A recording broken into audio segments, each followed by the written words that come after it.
Let's see. Sometimes we do have issues with people can't get their audio to work and we have to put them on the phone. How do you get the audio to work?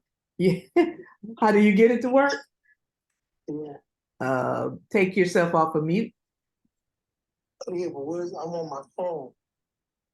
I'm not on the computer. He's on his phone. Anybody on their phone know what a mute is? Is at the bottom? It's at the bottom. Yeah. Where the little icons at, it has like start video is right next to start video, right in front of it. Then it has participants, chat. What about now? Can you hear me? I hear you on the phone. Say something again. I only hear you on the phone though. But can you guys hear him say something else? Oh, wait. I want to hear you. Oh shoot. Say something again, David. Can you hear me? We hear you, but it's still coming through my phone. The thing popped up and then it jumped down. It looks like you're off of mute now. He might have two devices on at one time because I hear echo. Somebody's in. Not me. I'm off mute. I'm looking at the thing. It says I'm off. Right, but we can't hear you on the computer. Let me close these doors. These birds are noisy.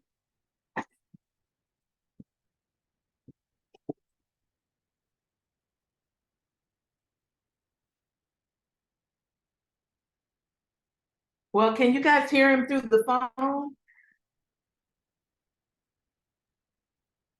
Say something, David. Okay, is that good enough? Can you guys hear him? I can hear him, but it's kind of low volume. What about now? Can you hear me now? Yes. You can hear me? Yes, I can hear you. Yeah, we can hear you. Okay. Yeah, but it's real low. He might have to log out and log back in and see if that'll adjust the audio. All right, let me get out. And try to come back in.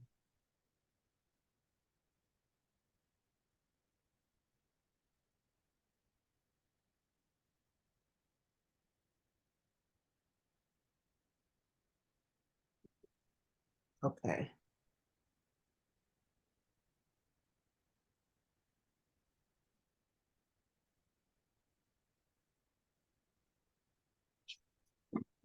So Terry, you got your set of questions, huh?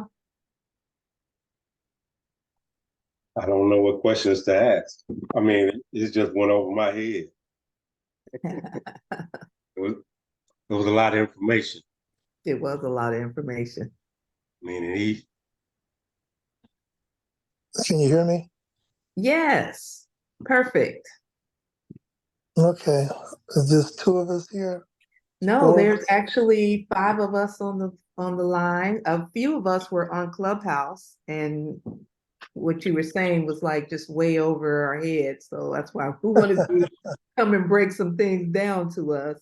And then we have one person who's was not on Clubhouse, so she doesn't know what you were talking about. So just kind of introduce yourself, and we're all realtors here in Houston area. Oh, you're in the Houston. Okay.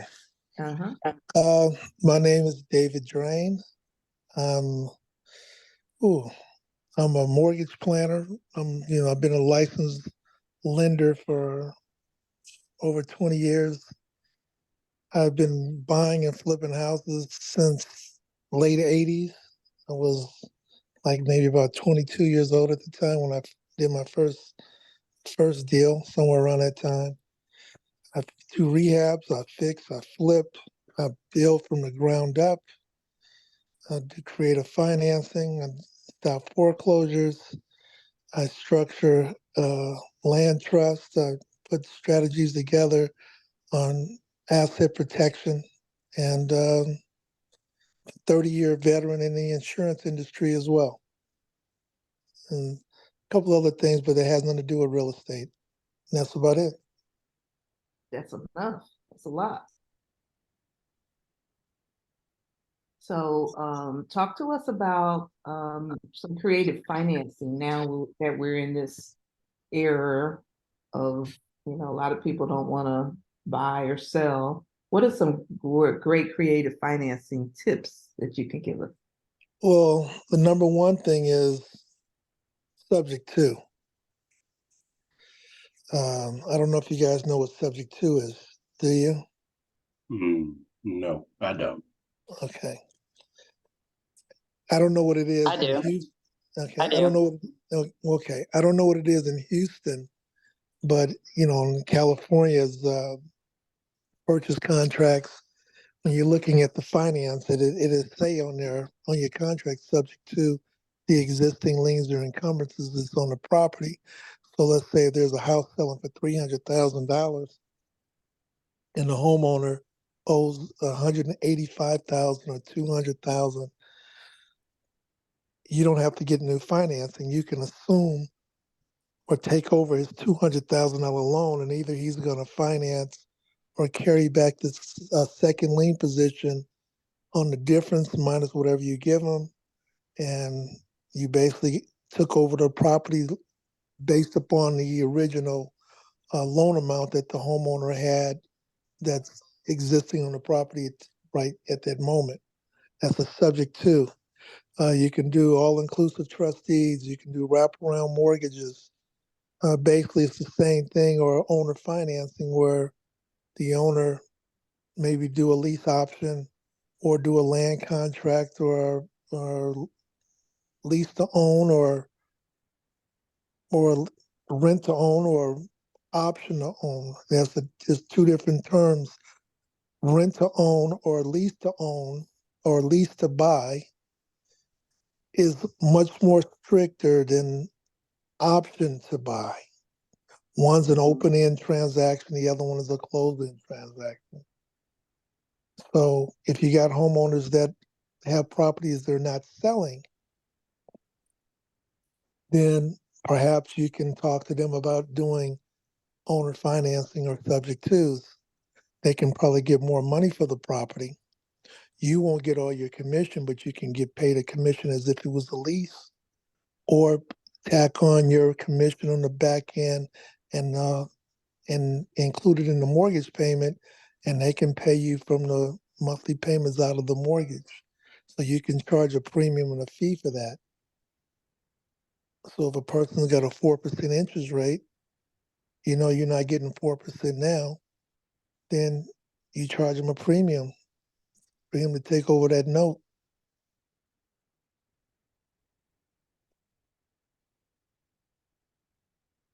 You're thinking,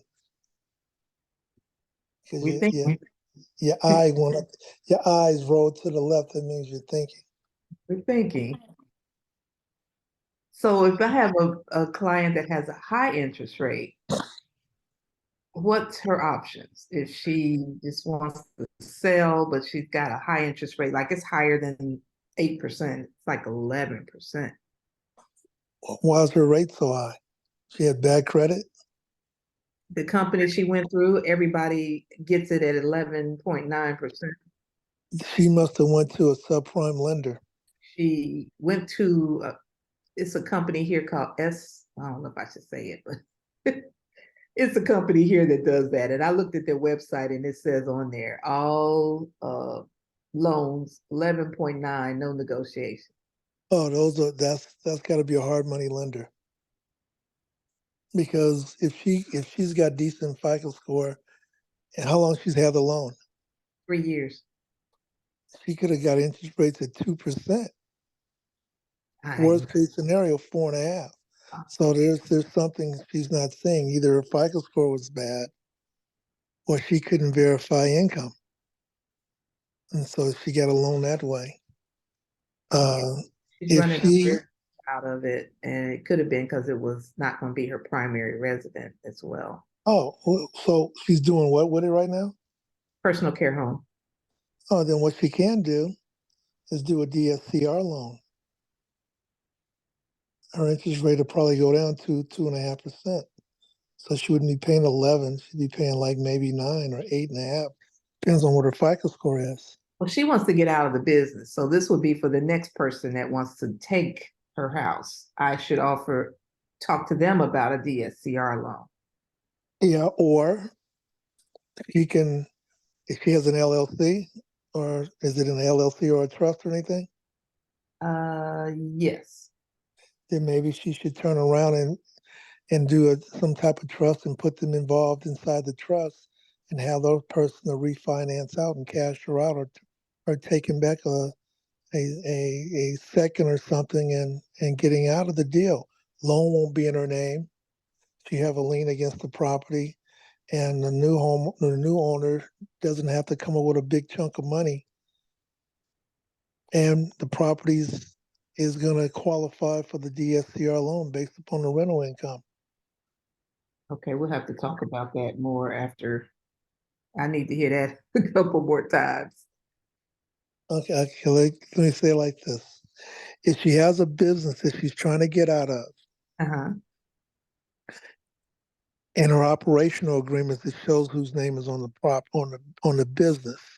If the property is in the business name, she turns around and put a lien against the property and have someone go into her business, and now that person doesn't have to wait to put down a down payment if there's equity there, or they do not have to qualify for a loan as long as their FICO score is at least 660. They can do a DSCR loan. So when they look at the property, they're going to see the business name on the property. So they know it's not owner occupied. Once they see that, they're going to ask for a copy of the operational agreement of the business. That means that new person's name is in the business as an owner. So they're going to get a copy of the operational agreement. They're going to see if the mortgage has never been late. And they're going to turn around and says, okay, how much is this business producing? Or how much is the rental income on this property? Does it cover the mortgage? If it covers the mortgage, then the borrower or the buyer doesn't have to have any W-2s, doesn't have to have any check stubs.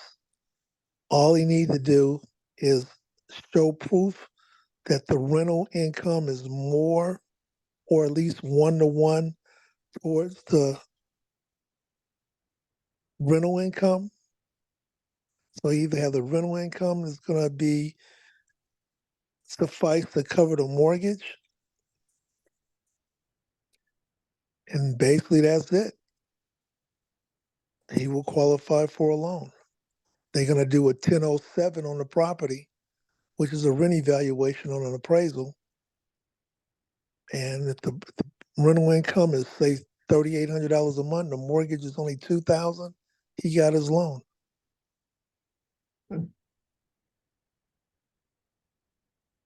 That loan you can look up is called DSCR, Debt Service Covered Ratio Loan. Okay. I've heard of them.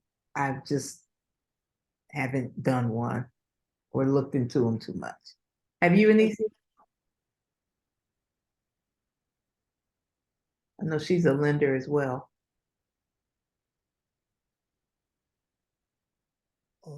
Okay. I stepped away. You guys probably do all vanilla paper loans, huh? Yeah. Well, you got to go. Those days are gone. You got to get in the subprime and non-QM. Mm-hmm. You're right. And so tell everybody what those terms are you just mentioned, because everybody's not a lender here either. Non-QM means non-qualified loans, meaning they're not Fannie Mae, Freddie Mac guidelines. They're mostly private money, hedge funds, investor type of loans. So the requirements is not the same. It's not as strict. They're usually portfolio lending.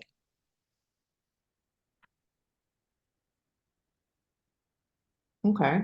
Anybody have any questions? I have another one if nobody has any other questions right now. Okay. I have a property in Surfside that is pending, but she is having, when she put it under contract, she was selling a home in Ohio, and now the Ohio home is not going to close until January.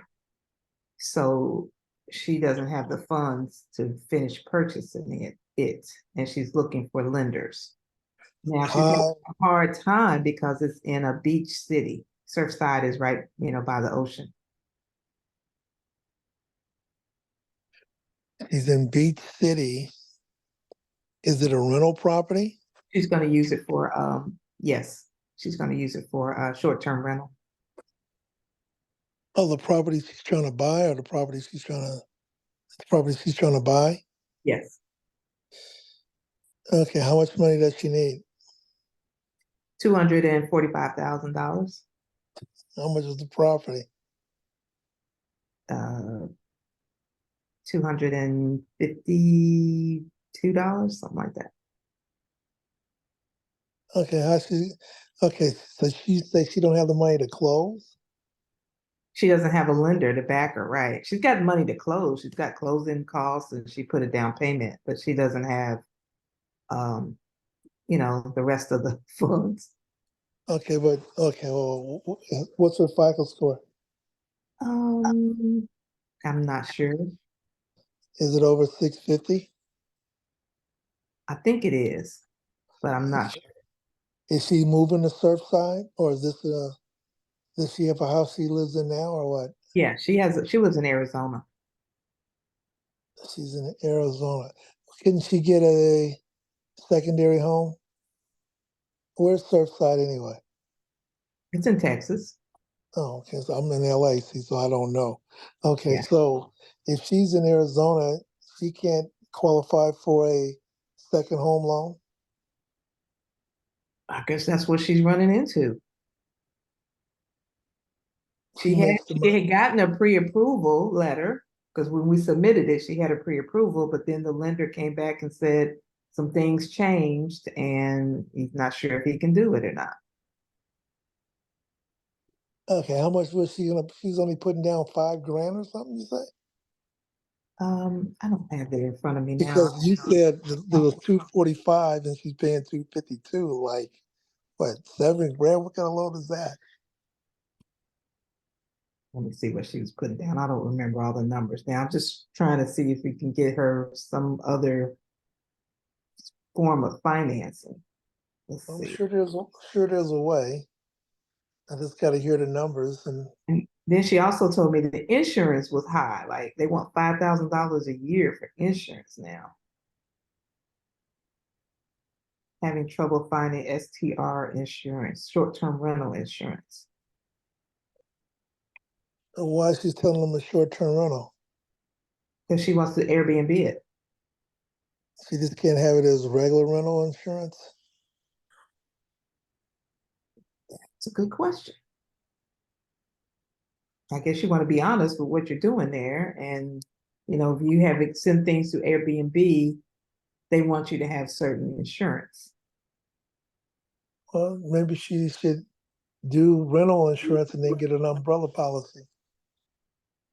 Hmm. Does she have to have flood insurance because where it's located at? Yep.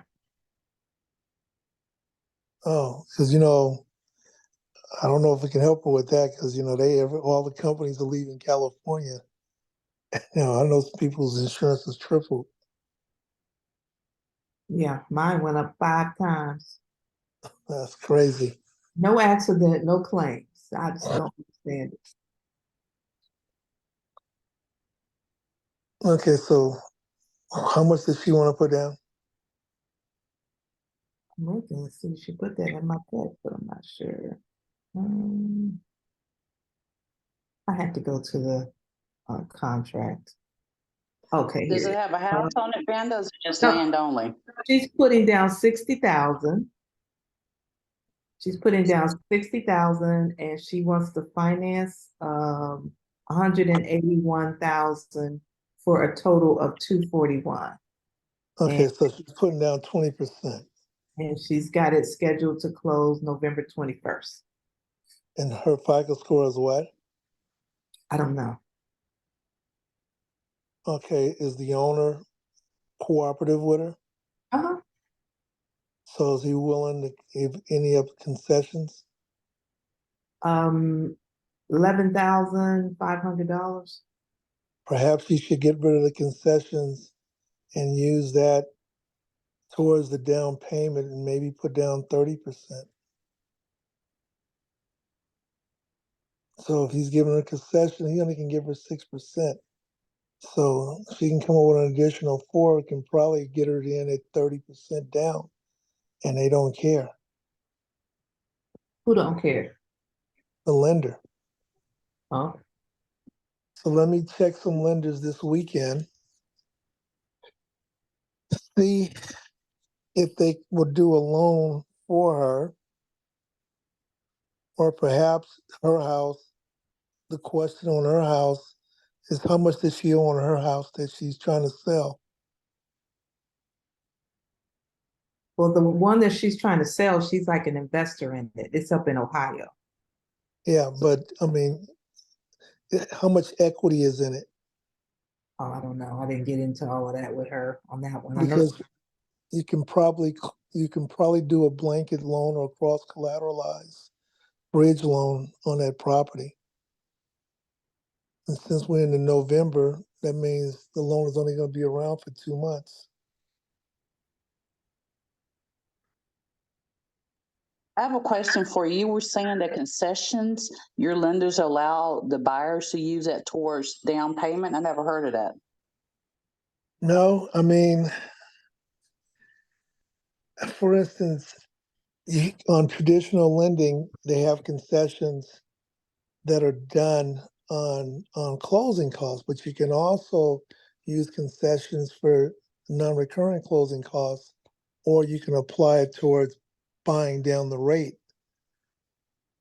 But most likely, maybe with her, we have to do a non-QM lender.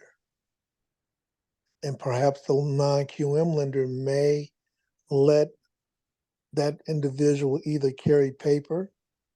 If she's putting down 20%,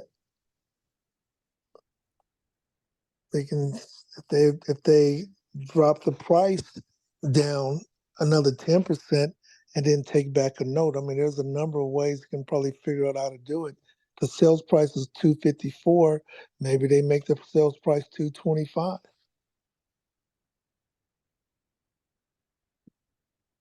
And then take back a note. Hmm. The only thing you can do is ask. But I will look for a lender this weekend and see what lender will do a 20% down on a second home.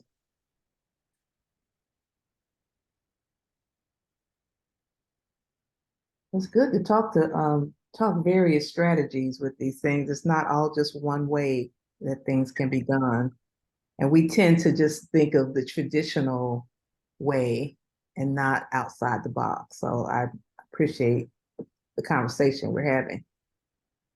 There's a couple of us on here that are investors, and we can talk through some strategies about some cases. Um, see, Janilla, you popped in. You got any questions? Were you on the call the other day when Mr. David Drain came on? Yes, I was. I was. Very great information and getting some more today. Um, I wanted to go back to when you were talking about the bridge loan Yes. and the qualifications. You were talking about like the equity versus that. So, simplest form, why would I be looking at a bridge loan? Oh, it's because most likely if she can get a bridge loan, she can get the 30% down and she can use that to leverage to get into the new house and get her financing. Cause maybe Gotcha. cause she only got 20% from what I'm calculating out, and she can't get a lender, so she's going through a traditional lender who's saying, "Oh, I can do it now. I can't do it." Then maybe we got to go look at a non-traditional lender. And if she gets the bridge loan, then she goes back to the other owner of the property and have the concessions to buy a rate down. Got it. Perfect. Thank you. I mean, does that make sense? Yes, the bridge loan gives the leverage for her to put the down payment on the other home, and then the money that she had allocated for the down payment in the other home now gets attributed to concessions towards the purchase. I mean, towards the selling of the other home. Yeah, and then when the other house sells in January, the loan is paid off. Got it.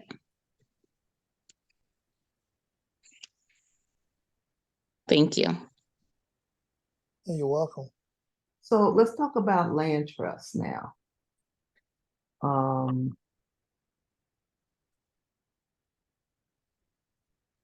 um, how could people get, I guess, a home without, well, how does a land trust work?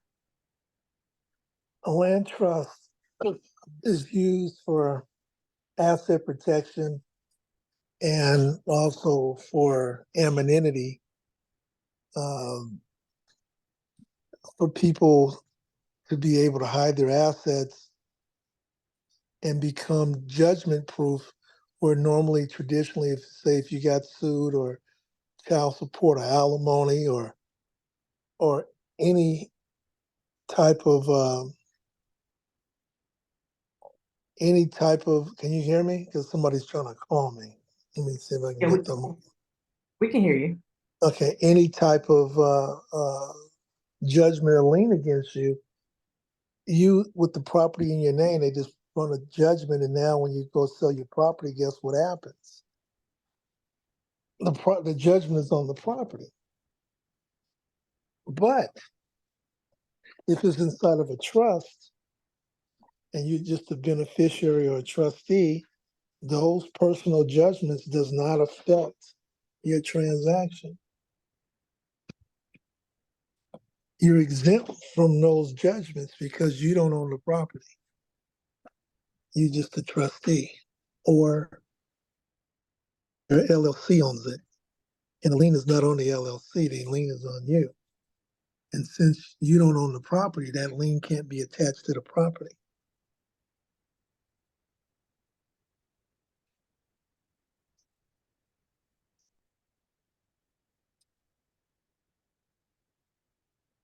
Okay. So it keeps you invisible, keeps you private. No one knows what you own. Prevents you from getting lawsuits. It stops your tenants for trying to come after you. Uh, it just perfect for anonymity. That's what you want, because the more properties that you own, the greater chance of you getting sued.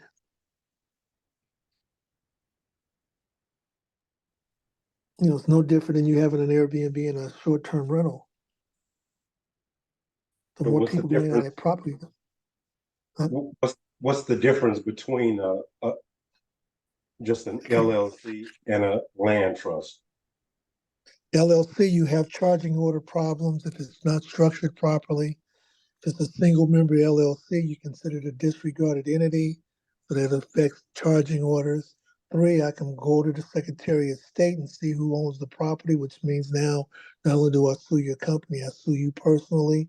Okay. There's a chance that you're getting reverse charging orders. I mean, there's a lot of different things that you can do. Hmm. Because most likely, if you got an LLC, it's an operational LLC, which means that LLC is conducting business, compared to having an LLC as a holding company that does not conduct any business, which is the only thing it's doing is holding assets and making my trust the asset that it holds. Okay. Does that make sense? Yes, sir. Thank you. Yeah.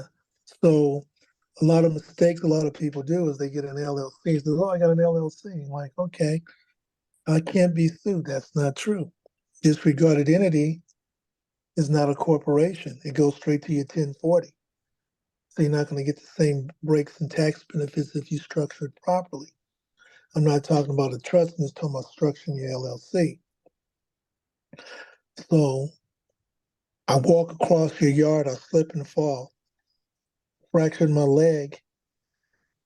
I don't know who you are. What do I got to do? I just go pull up the property address, run a title search, and it says, is that Terry? That's you. Is who was talking? Terry? Is that you Yes, talking, sir. Terry? Yeah, that's So it me. says Terry Richards. You say, no, Dave, it's not Terry Richards. It's called Gilly Gob's LLC. Okay. Gilly Gob's LLC is what state you live in, Terry? Texas. Okay. So I'll go to Secretary of State in Texas. Who registered the LLC? Terry Richards. I got you. Yeah. My lawyer is going to do an asset search. Come to find out that you got $150,000 worth of equity in the property. Matter of fact, what makes it worse, you got 2 or 3 properties in that LLC, Mhm. right? Right. Well, what's the difference of having 2, 3 properties in an LLC? That means all 3 properties are subject to be a part of the lawsuit, even though those other 2 properties didn't have anything, but those properties is in the name of the LLC who owns it, and that's part of the assets. Compared to a trust, you got to find the owner of the trust. Your company is a statutory company, so it's public record. Trust is private. So I can turn around and you run the name of the property, and it is saying 1313 Mockingbird Lane Trust. And I have Aaron Smith as my trustee. But because I have a trust, I can remove Karen Smith anytime I want because she's just an employee as a trustee, just management. But let's say I don't. Who are you serving? You got to serve the trust, right? Right. Can't sue a trust. You can Google that. You got to go after the trust. You got to go after the trustee. Hmm. So now you got to find Karen Smith. Okay. How many Karen Smith is in the state of Texas? It's going to cost you money, huh? Yeah, it's gonna cost you money. Yeah. So you can't turn around and go to the Secretary of State because my trust is not a statutory business. You got to catch Karen. Now you got to serve her. Now eventually, yeah, you will get her. Eventually, you will. And then if you do get her, now you got to find out who owns the trust. Who's the beneficiary of the trust? My beneficiary will be an LLC, but you don't know that because you got to subpoena and get paperwork and the whole 9 yards. And by the time that happens, I fired Karen. So I'm not saying you can't be caught, but you're going to spend an awful lot of money. And that's the whole ideal of asset protection. People think asset protection means that you can't be sued. Yes, you can. The thing is for me to make it very difficult for you to sue me. And who's going to sue me? It's going to be some jerk, some tenant, some clown that thinks I got money or trying to find out. But if I'm not announcing I got any money, how are you going to know? Well, what's the first thing a contingency attorney is going to do? He's going to do an asset search. My name doesn't show up on the property. The trust does. He's got to find Karen Smith. He only finds one property. That one property is worth $400,000, but I owe $400,000 on the property. So what is he going to say to you? He's going to say, Terry, we know it's in the trust, but I'm gonna need I'm gonna need a retainer from you. Because for me to get my investigator to go in and start searching, it's gonna cost you money. So I need a 10, 15, $20,000 retainer. Well, heck, you don't have 20 grand because most likely it may not be nothing there. The only time attorneys take stuff on contingencies is when they think they got a slam dunk and he sees money. If there's no equity, there's no link, there's no nothing, he's got to spend money. It's going to cause a discouragement. And most likely, if I'm that good, when he do get a hold to me, all my stuff is in order. That gives me room to negotiate if there's an actual legitimate complaint. Because you're going to have to go through hell to bust up my veil, which is going to be hard for you to do because you're spending money off the top and don't even know if there's anything there. And if my trust is set up properly, I'm going to do a thing called equity stripping using a trust in an LLC. If are you near a computer? You just threw a new word in there. What was that? Equity stripping. Yeah, you have a computer? Yeah. Google equity stripping. Our phones are computers now, so Okay, well, go to Google and type in equity stripping. And when I talk to my mentees, excuse me, when I'm talking to people on Clubhouse, when I do go on there, I'm doing the same thing with you guys, and I'm saying, well, don't take my word for it. Just anything I'm telling you can look it up. Because I've learned a long time ago, a man changed against his will is of the same opinion still. So it's not like I'm telling you this. I'm I'm I'm telling you what I've done or what's done. Not trying to convince you, but I try to relate it to what reality is, and then tell you to go look it up. I found it. Yeah, so when you look it up, it'll tell you it's a strategy that real estate investors have been using for years. mm-hmm. I got it too. Equity stripping, a set of strategies designed to reduce overall equity in a property.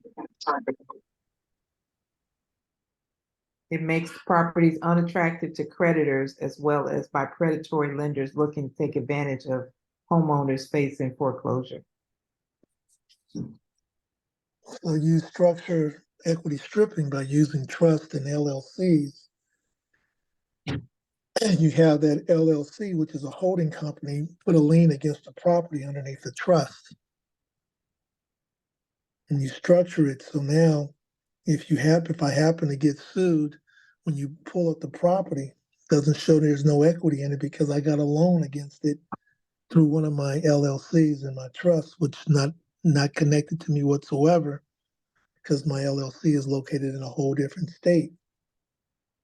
So I set up a bank account so when as I generate cash flow on that property, I funnel the money back to the trust in a bank account. It looks like I'm paying a mortgage payment when in fact it's just my savings account underneath that LLC's name. So if I go to court and they think it's not real, which I doubt it, I got canceled checks showing I'm making payments every month to that mortgage company that I created.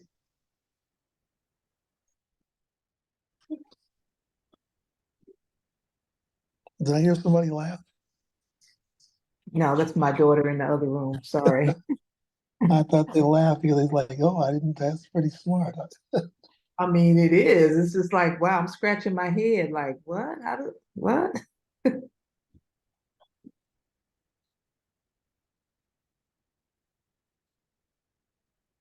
I So, mean, there's all kinds of things out there that you can do. You just gotta think outside the box. Like for instance, I had I'm trying to think of what is this guy's name? He was in the Innocent Project. Oh, matter of fact, you can Google Herman Atkins Jr. one of my clients down in San Diego, um, he went to prison and he got a bunch of money from the city, from the Innocent Project. He had some property and he was going to law school. Oh, and he needed some money, but he couldn't get the money because of, a whole lot of circumstances to get cash out. So what I did is I found his friend who's a plumber, and we put a lien against the property for about $30,000 for plumbing work and construction that was done on the property because the lender didn't want to give him any cash out of the property. And that's how we can keep the rate down as well back then. And so we recorded the lien against the property. And then 2 weeks later, we went in and did a refi. So he got the better rate because there was no money coming out and he was paying off his liens, which he got back from his friend when they cut the check to his friend's construction company. So we got his 30 grand out the property. Wow.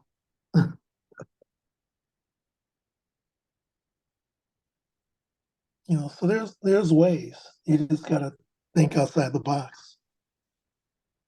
So a home that you put in a land trust would have to be paid off. No, doesn't have to be paid off. Okay. So okay, my personal home, I'm living in it. I have a mortgage on it Yeah. and I want to move and rent it out. Okay. Could I put that into a land trust? Yep. All day long. Okay. And then as trustee, the You don't mortgage want to be company stays the same or? yeah. Mortgage company stays the same, but you don't want to be the trustee.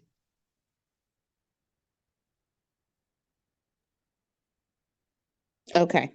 I got you. Because if you're the trustee, I know it's you. Right. I got it. You can make Oh. Vanda your trustee. You can make Vanda your trustee, and then fire her the next week.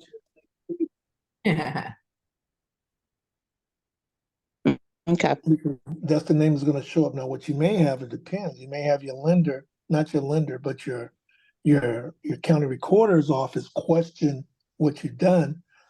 Excuse me, because they may think you sold the property, and they think you're going to lose your Homestead Act rights. But in fact, you just got to bring them a copy of the trust to show that you're still the owner of the property. And that will be in the beneficiary interest, which is the part of the trust that is not public information. Got it. I have a question for you. This is Anisha in reference to the trust. I have heard someone had mentioned to structure your trust as a religious thing. That way you eliminate all your taxes together. Is that a good idea? Let me tell you this. Don't listen. I'm sounding negative. Don't listen to these clowns talking all this. You don't owe any taxes. How you not?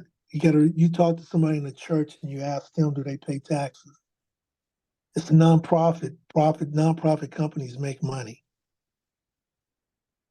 And believe me, other than the church, the staff pays taxes. How are you going to get the money out of the church? If you sit and think about it. Nonprofits pay taxes. They can't have so much. They make money. Nonprofits make money. They just got to spend it all. You can verify that with anybody. So I want you to imagine a church. Sure, you guys go to church, and when they pull in that $1 million or $1 billion or whatever they pull in, if it's not a property of the church, they pay in taxes. So staff gets paid payroll.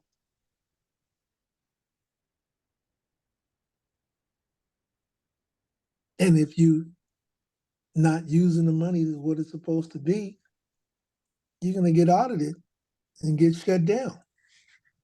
It may be like Donald Trump with a pose on your face Put an orange suit and that'd be the new black.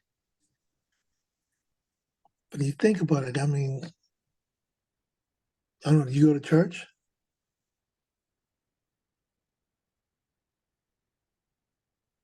You talking to Anisha?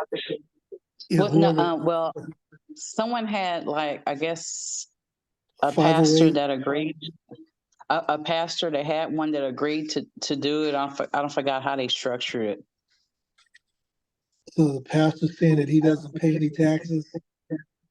No, I guess the person who was given the advice, they put their property into a trust, and they did it as a religious trust. And I guess they pay this pastor, they give him whatever monthly, because I guess he's on there some type of way in order for it to be a religious trust or something. All that went over my head. I was like, ah. Well, if that's the case, you got to question the how can I say these words not to be mean? How you gonna trust that minister? He's supposed to be a man of God, and now he's committing fraud. True. That's the first question you got to ask yourself. That's fraud. That's not tax avoidance. That's tax evasion. There's a distinct difference. The parish doesn't have to pay taxes, which is, they don't pay property taxes or something. I'm not sure how that works, but I'm just trying to figure out, all these people trying to figure out creative ways not to pay taxes. Well, let And me then give I you mean, an example. I was riding by one time and I was looking at investment properties, and I saw this vacant lot, and I said, okay, let me look it up on the taxes. They had it classified as non-exempt as if it had a church on it that where it was not paying taxes on it, and it was a vacant lot. oh yeah, that's the church. That's the church. That's like a part of the parish. I don't think they pay for taxes on the church itself. What But I'm saying, there was no building at all on it, no church next to it. It was a vacant lot. And when I pulled the taxes up, they had it like it was classified as non-exempt, as if it was a church on that property. well, probably the church owns it. So that's what I mean. The church can own stuff. Okay. Yeah, the church can own stuff. Hmm.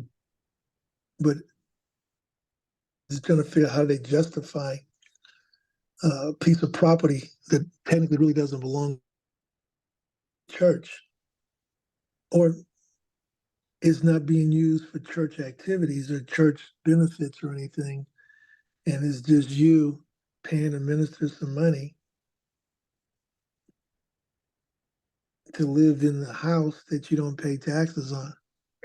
That is not specialized in finance my clients. You still got who's paying the mortgage? I know the church ain't exempt from mortgage payments. Hmm.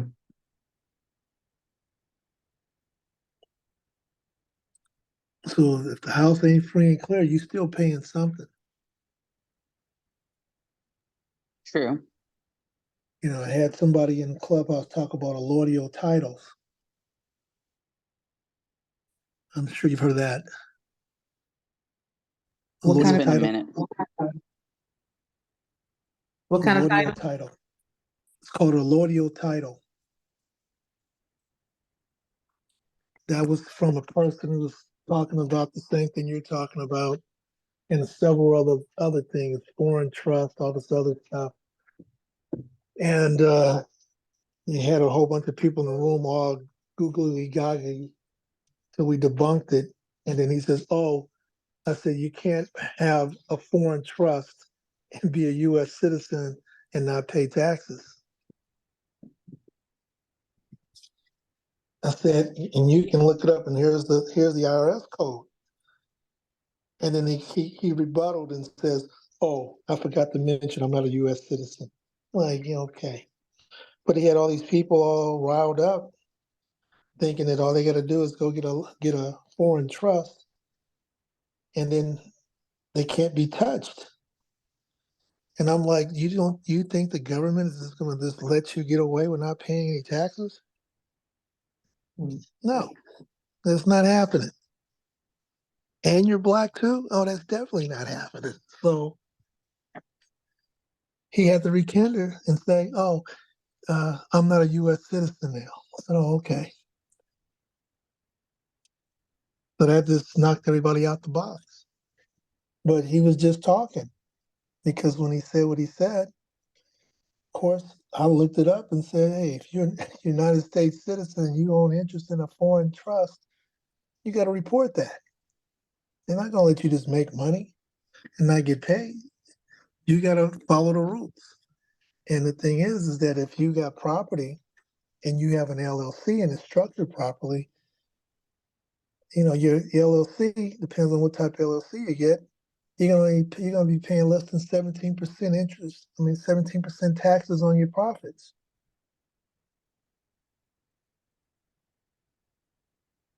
I don't know if you're aware of that.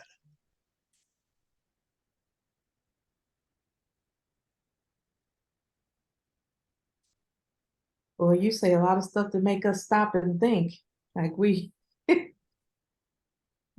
Anything I'm telling you, you can look it up. You can IRS code, whatever you want. I'm telling you that, I'm sure you guys have been told to have an S corp, right? Yes. That's the worst thing in the world for you to have in real estate. It's the most audited for real estate. They audit S corps. You want a C corp. But I can tell you why you say why would you need a C corp? Because everybody tell you don't need a C corp, right? I'm sure you've heard of that. Yeah, that's what they always say. Do it as an S corp because you're always going to have the most tax benefits. C corp doesn't provide you, makes the structure more harder, more difficult. Here's the thing. You can look it up yourself. They still think tradition. Talk to real investors. They do a two-tier C. They do a two-tier corporation. Now you've heard of an LLC, right? Yes. They structure the LLC within the corporation, correct? Okay. Have you heard of an LLC partnership? Yes. Yes. So you do an LLC partnership with a C corp, and your C corp gets all the benefits and all. Here's the thing: when you're an S corp, and you can verify this. And let's say you made $300,000 in your real estate deals, right? Mm-hmm. How much money, since you're the COO of the company, how much money are you paying yourself?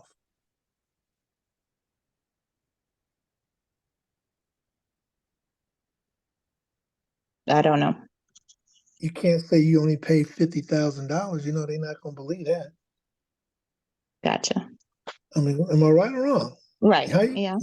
and they going because you got to pay what is uh, equivalent to what somebody would make if their company made your company made $300,000, and you got to pay how much money in the taxes for the S corp, like 21% or something like that, and then you don't get to keep the majority of the money in there for operational expenses. It's a limitation. Am I right or wrong on that? Correct. Okay, but on a C corp you can, and if it's a partnership, I can pay myself a K1. There's no double taxation. I can pay myself $12,000 and still reap all the benefits of a C corp. I can do a solo 401k. I can do a self-direct Roth IRA. I can do a whole lot of stuff. I can get my health insurance paid for, and the C corp writes all that off because I'm a partner. and I can just pay myself $12,000 as a dividend. There's no payroll taxes. I get to keep all the money, and inside of my operational agreement, state that partners can borrow money from the corporation. So my company grossed 300, it netted 225, and I paid myself $12,000, and I still got access to the 225 because I have in my operational agreement that partners can borrow money from the C Corp.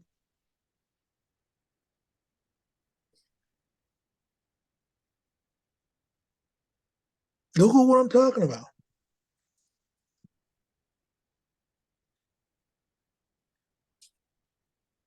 It's called a two-tier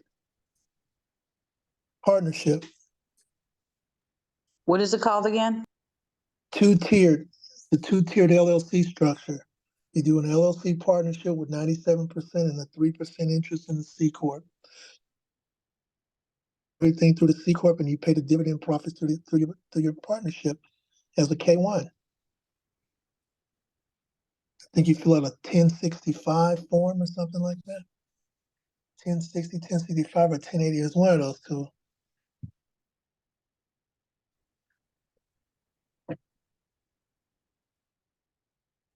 But S Corps are audited for real estate because they know realtors is going to be coming up with all kinds of crazy stuff. Oh, I had to do this, and it's like, okay, I had to buy some flowers for the realtors. Oh, okay. Oh, you trying to write off all these write-offs, and then you only paid yourself $40,000 for the year, but your company grossed $3. So you had $200,000 worth of write-offs. Running ads is C Corp, expensive. you can do it. Huh? I said running ads is expensive. So you got to ask yourself a question. You do not want the government looking at you. Believe me. Mhm. Believe me, you. Well, you left us with a lot to think about. A lot of it is still over a lot of our heads, and some of us are lenders here, and it's still over our heads. So Well, I um, mean, I 'cause did you got, put your information in the chat. If anybody wants to email and reach out to him and get your trust set up for asset protections. And he said he also does life insurance, yeah, that's fix and flips. the big thing. Yeah, Do that's you the big invest? thing on Clubhouse. Do you Huh? invest in Houston? Actually, no, my daughter's. I think I told you my daughter's in Houston. Um, I'm looking actually right now at a property in Dallas because my barber is in foreclosure on the taxes on his property, and I'm trying to get him uh, to let me get it. We're trying to find out what's the problem with the property. The state is suing him or something for they're in litigation for the property taxes on the property he didn't even know he owned. But his cousin-in-law committed fraud and signed his grandmother's name to him a quitclaim deed, and his grandmother's been dead over 10 years, but they has a deed that was dated a year ago. So I'm Wow. trying to use that Wow. as a reason to get the state to reassess and waive the $30,000 in penalties, and trying to get it. So now I was doing that this week. So Monday I'm waiting for some law office in Dallas, and that's the only reason why, because I can get the property cheap. Mhm. So Other that's than that's that, why it's good to have your land in the trust for deed fraud, because there's a lot of it that's been going on lately. yeah, as a matter of fact, that's good. I may start saying that. Stop deed fraud and get a trust. Okay, I have a question for you. Since you're doing insurance, what is the best type of insurance to if you want to use to do investing with, the takeout. Oh, God. Uh-oh, I started you on something else. So you've been told an IUL or something? Yeah, No, run. run from it. Run. I tell anybody who tell you that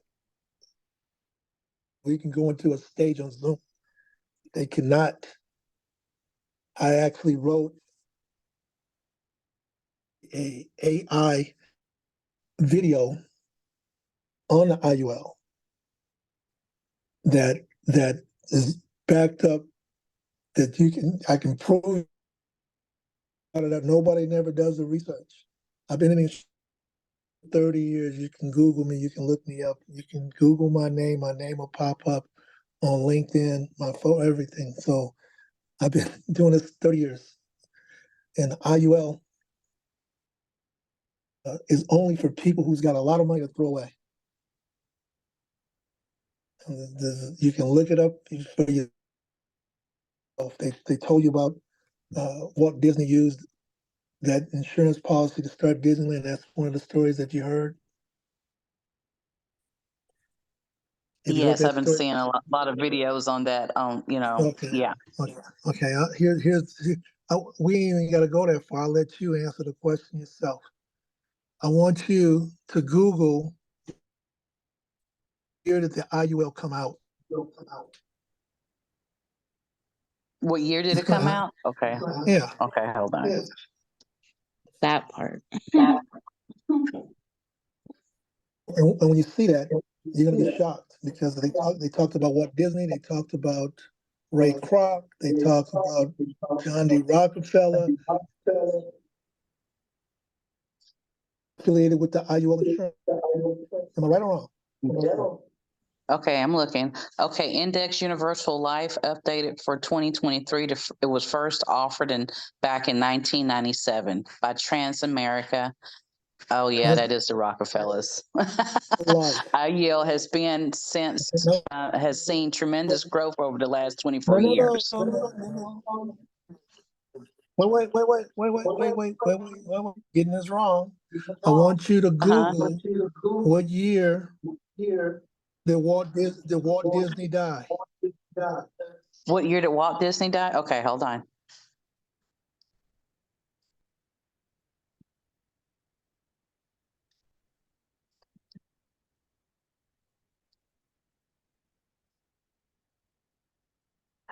December the 15th, 1966. Walt Disney have an IUL. IUL didn't even exist. Okay, say that one more time, that 31 last years part. before. How could they use Walt Disney that bought an IUL when the IUL did not exist 31 years before the man died? The Oh, man died in wow. 66. How are you going to have an Right. IUL and it didn't come out to 97? Oh, wow. Okay, let's go again. Go Ray Okay. Kroc, McDonald's. What's his name again? Ray Kroc. Croc. Okay. The founder of McDonald's restaurant.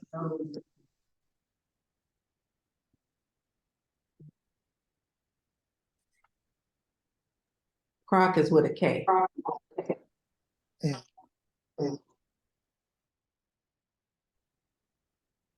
So what year did he die? Yeah. I think he died in Yeah, 1970. Raymond Albert Kroc, January the 4th, 1984. That's 16 years before the IUL even came out. Okay. Okay, let's go to John D. Rockefeller. Okay. That's 60 years before it existed.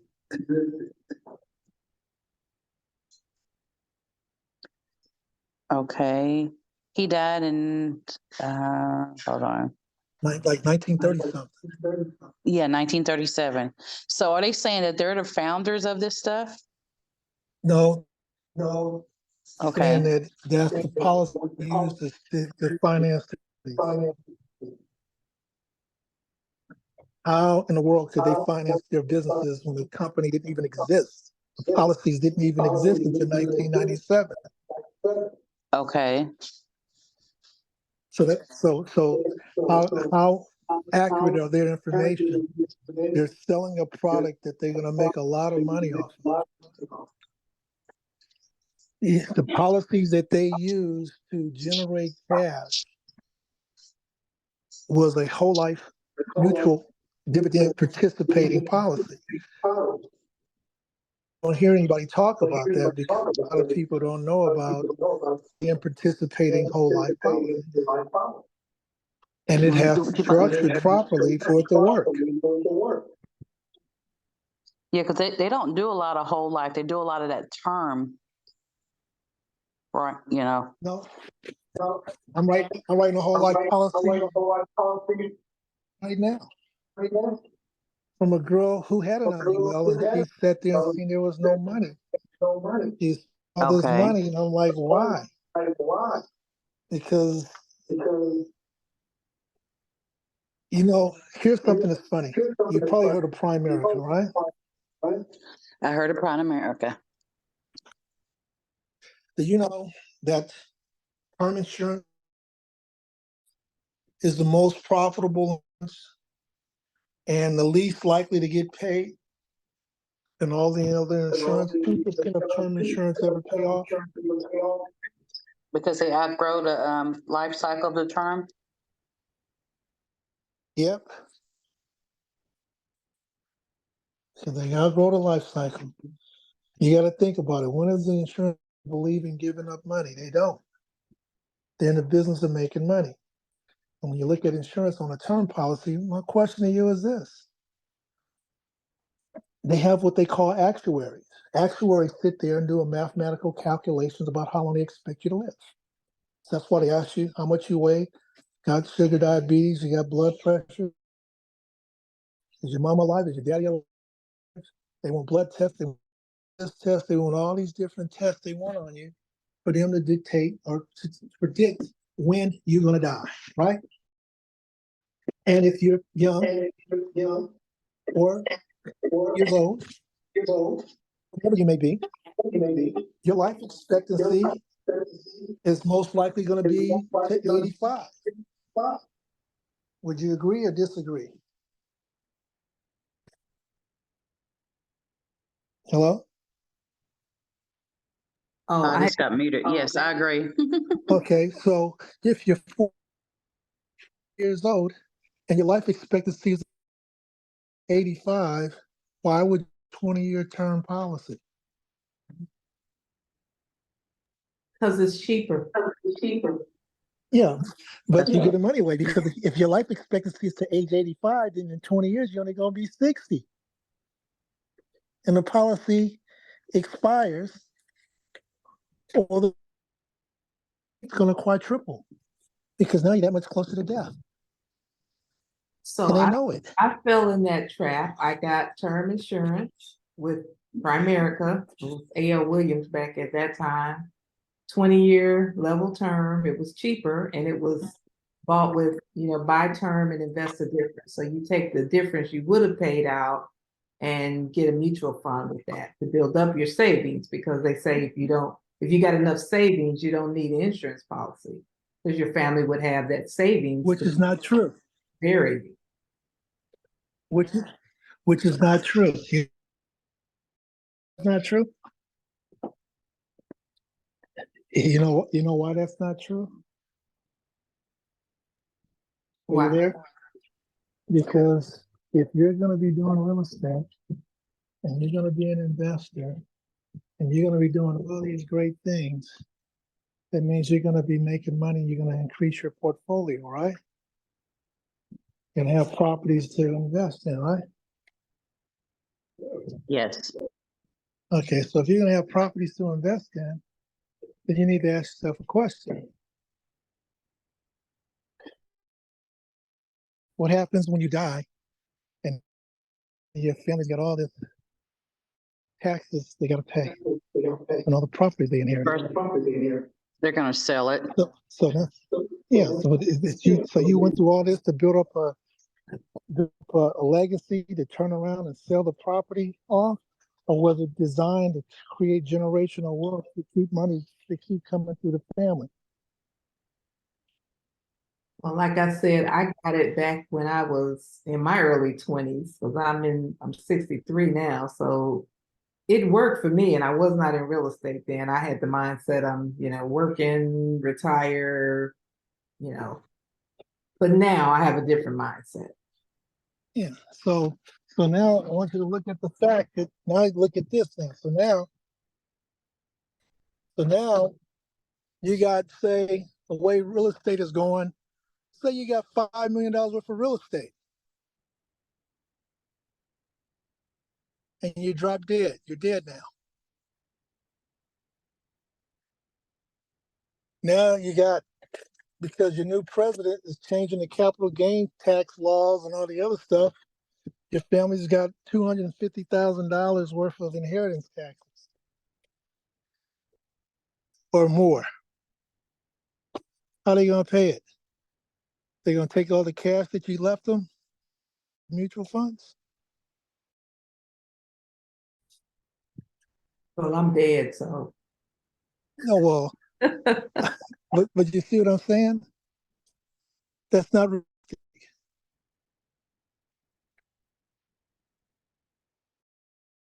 But did I go through all this to build all this up and then turn around and my family's got to now start liquidating stuff to pay for something to keep? It defeats the purpose. It makes more sense for me to have the life insurance, spend a little bit of money, and leave them. I can leave. You can leave your family up to $12.5 million tax free on life insurance. Google it. Now say that part again. I had some distractions in the background. I'm sorry. With life insurance, you and your spouse can leave your children over $12 million worth of life insurance tax free. There's no taxes on that money. But what's the most you can get? I mean, how do you determine how much of that life insurance you can get, you qualify for? If Usually, we're talking about whole life. they're going to base your life insurance based upon, one, your portfolio, your income, your assets. And the standard is usually 10 times the amount of what you earn or what you're worth. That includes your liquid and non-liquid assets? Yeah. It can just include your non-liquid asset.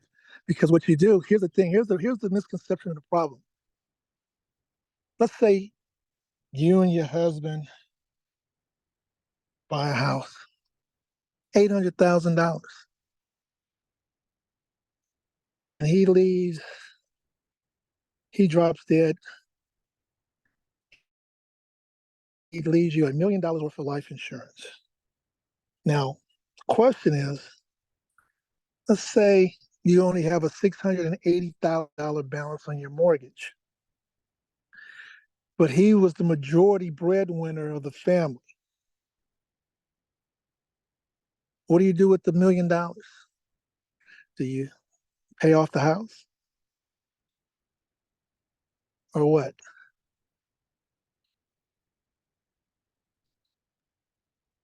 I think I would try to make that money work for me where I can get some residual money. What does everybody If else not- say? Same. You know how many people tell you to pay off the house?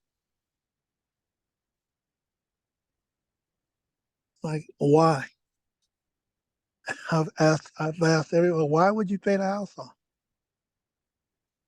So you give up almost $700,000 to save like $5,000, $6,000 a month. If you put the money, now they got annuities now. that pays 10% bonuses just for opening the annuity. That's $100,000.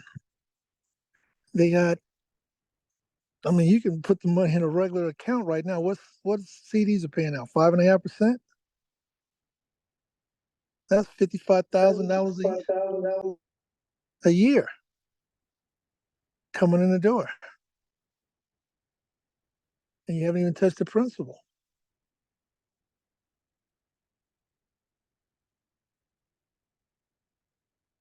I mean, there's so many different strategies that you can use. You just got to stop thinking inside the box and got to think outside the box. Yeah, I think we're just taught that everything is one size fits all. Oh, Like that's there's impossible. some chart out there, like if you do this, then you go here. If this is this, then do this. If this is this, then do this. But it's never really quite that simple. Well, You could, they are right. They do. They got one size fit all if you want to be in the same category as everybody else. true, Go true. go to school. You know, my parents. If my mom was alive today, my mom would be 98 years old or 99. I think she'd be 90. Yeah, she'd be 99 this year. And she was born in 1924. Go to school, and all my mom's brothers and sisters either work for the government, work for the county, or they were school teachers. You know, back in the day, blacks was either working for the train, or they were stewards or cooks, or janitors, or a mailman. That was the one size fit all for black people at the time. And we're all, we've been hearing, you want to be debt free. You want to be debt free. Let's pay off everything and don't Heck have any no. debt. Where the rich people have a ton of debt. Yeah, why do I want to be debt free? I told my friends I want to die owing somebody $30 million. Yeah, if you're debt free, you don't have nothing usually. Yeah, but if they tell you debt is bad, if you own property, you got debt. The question is it good debt or bad debt? If the debt is paying for itself, I'm not concerned what it is. I'm not paying for it. My tenant is.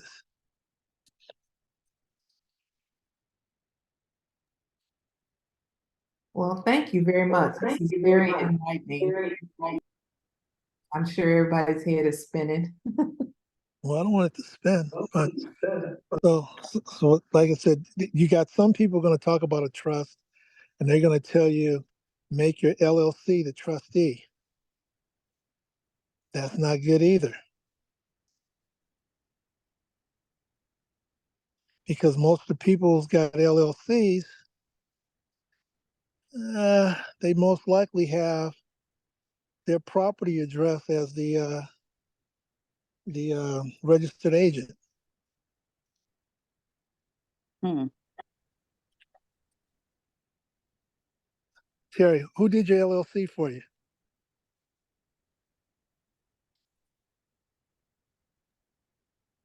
I didn't get it done. I just had a lot of questions. I mean, there's so many companies out there, so many people. It was just kind of blowing my mind. I was just leery.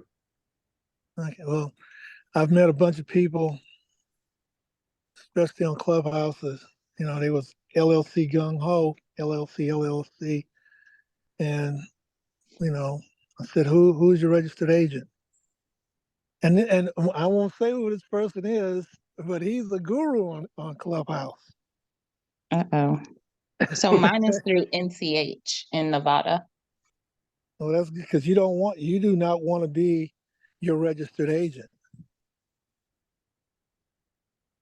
But there's people that made themselves the registered agent. Okay.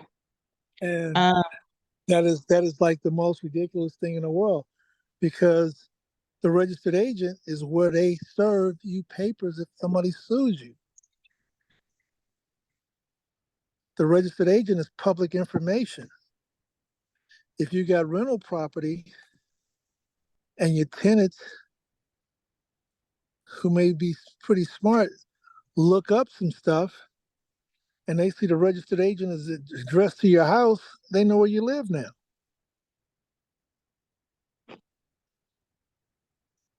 Hmm. What is a company that you recommend as far as setting up the land trust? I'm biased on that. That's fine. Me, Okay, you can, okay, perfect. my land trust is 35 pages long. I have spendthrift Oh, wow. clauses, yeah, charging orders in there. Are you familiar with charging orders? Sort of, kind of. Um, Go ahead, You said, Anicia. what's that? Are you familiar with charging orders are? Not really. Okay, okay. Don't feel bad. Are any of you guys on Clubhouse? Except for Yes. okay. Not consistently, but I'm on it, but not consistently like I should be. Okay. Well, I remember when I first got on Clubhouse 2 years ago and was totally intimidated, walked into a real estate room, there's like 300 people in a room. I was like, oh my God, this is a lot of people in this room, right? And I'm like down at the bottom, didn't know anybody. And I don't even know what I was doing. I was the first time I've been on Clubhouse, never even heard of Clubhouse. Get on there and hearing all these guys talking, and I'm feeling like intimidated a little bit because my friend said, "Dave, you know a lot of stuff." I'm like, these guys are talking about doing $1 trillion deals and 400,000 units, and I'm like, wow. And I get on there, and one of the guys just totally ripped me apart. I couldn't, they wouldn't. I would try to say something. My voice is so soft, they wouldn't listen. And so this guy like basically kicked me off the stage. First time I went on there. I said, I'll never go in that room again. And I said, you know what? My father didn't raise a punk. So I go back in the room and I just sat and listened. At first I was excited, but I went back to just listen to these guys. And I sat there and said, these guys don't really know crap.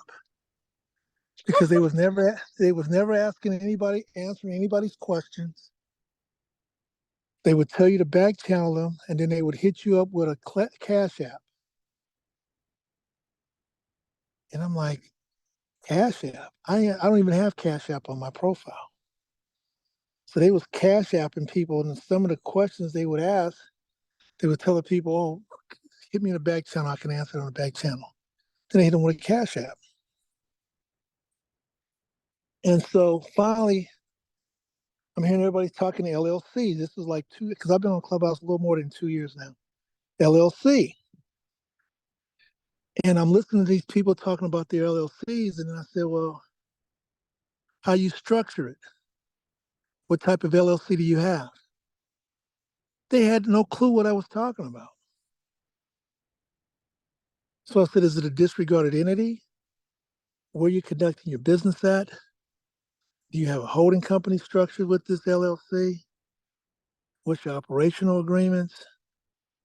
Blah, blah, blah. Who did your articles? Do you have a nominee?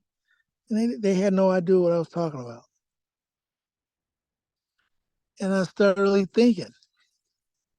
So I'm telling people you need to get a properly structured LLC for asset protection. And they said, and it's kind of like what Terry says. He says, well, what do I need a trust for? I got an LLC. I can't be sued. That's not true.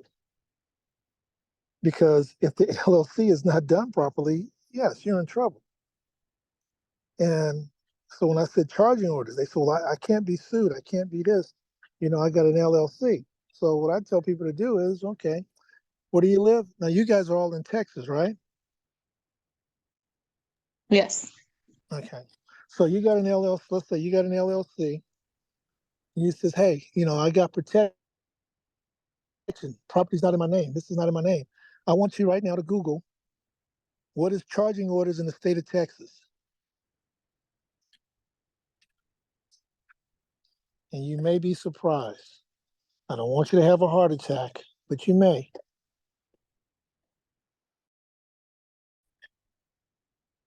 Because you're led to believe that if you got an LLC, that they can sue your LLC. They can't come after you, right?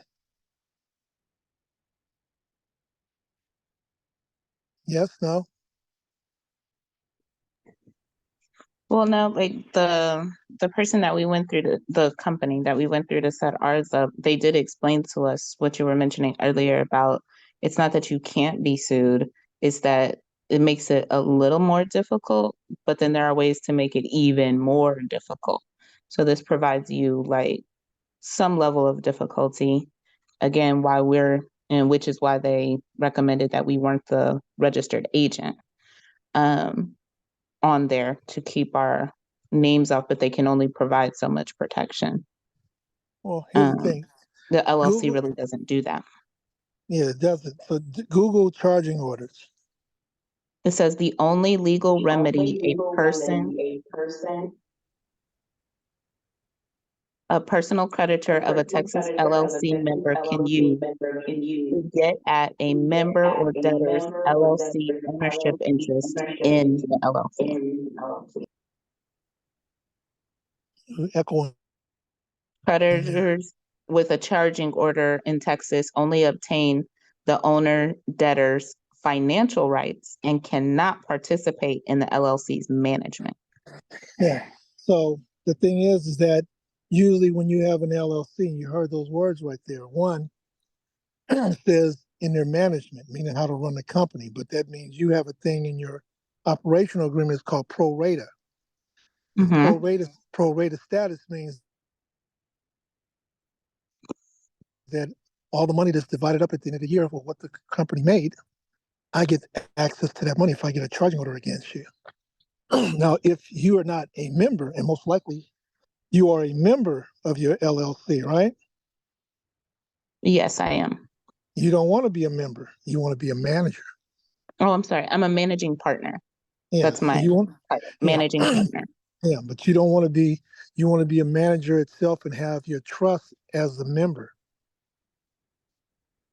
There's strategies behind that. So because as a manager, charging orders doesn't affect management. It only affects members.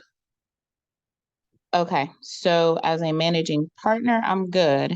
And then I need to make the trust the member of the LLC. Yeah, yeah, that's one. Number two, Okay. I want you to look up a word that no one's never really heard of. Now you heard of corporate veil piercing, right? Yes, Okay, you said, well, I'm not worried about veil piercing because I don't commingle my money. I don't do anything like that, right? correct. Look up reverse veil piercing.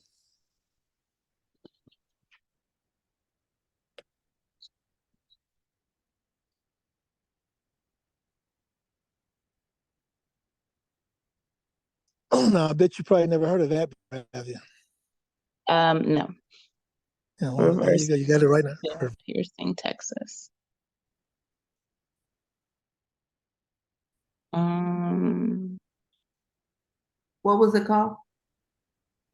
Reverse veil piercing. Veil or Bell? Veil, VEIL, veil. You're piercing the veil, the corporate veil. Okay, thanks. I put it in the chat, Vanda. so this reverse veil piercing means that in piercing the corporate veil, efforts are focused on trying to get the shareholders or owners' assets to satisfy the corporation's obligations. But in reverse piercing, efforts are focused on trying to get the corporation's assets in order to satisfy the owner's obligations. So if I'm in a personal suit, they will try to go after my corporation's assets in order to satisfy my personal obligation. Yeah. Got it. Somebody said, I never heard of that one before. I said, hey, now you all are realtors, right? Yes, I'm a realtor. I have a flipping company. Okay, I'm gonna give you some information that you probably never even heard of. Then again, you may have. I don't know. No. Throw a scenario at you. A homeowner behind on his mortgage, caught a hiccup, meaning he was sick, COVID, car accident, death in the family, and he's about 10 months behind on his house note.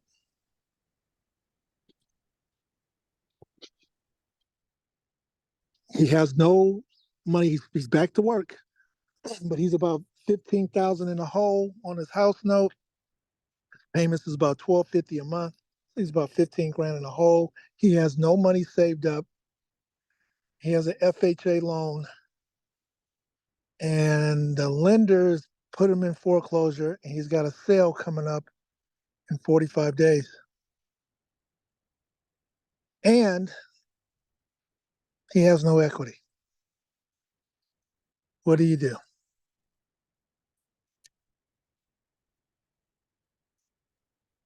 Sale in 45 days. He has no equity in the home, and the monthly mortgage is $1,250. Yeah, and he's 15,000 in the hole, 10 months behind. Okay. What So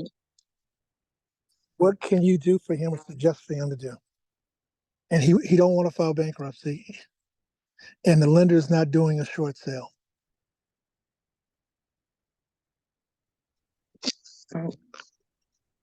Got you thinking now, huh? you could send him, I mean, it would be a subject to. He can't do a subject to. He don't want Oh, to can't. lose. He don't want to move. He don't. I'm just saying. I'm just painting a scenario because these people, they don't want to move. FHA loan, interest rate is 6.5%. 15,000 in the hole. He has no money saved up. He's back to work. He won't do a short sale. It sells in 45 days, and it's too late to try to get a loan mod. He's already had a loan mod before. So could you put it in a land trust and then be like the mortgage company now? Nope. No? Okay. Nope, I'm Now, stumped. Never. now you guys are you're realtors, right? Yes. You guys are mortgage people too, right? Some of us, yes. FHA partial settlement. What? Have you heard of that before? I haven't. Okay, Google it.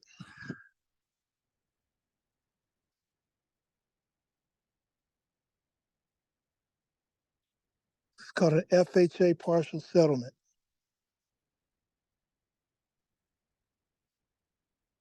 FHA will give them the money to bring them current.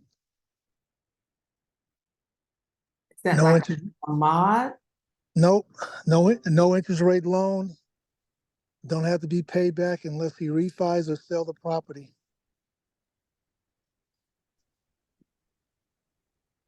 Okay, I have a partial can be up to 30% of the amount owed. In other words, your FHA partial claim must be paid in full before you can sell your house.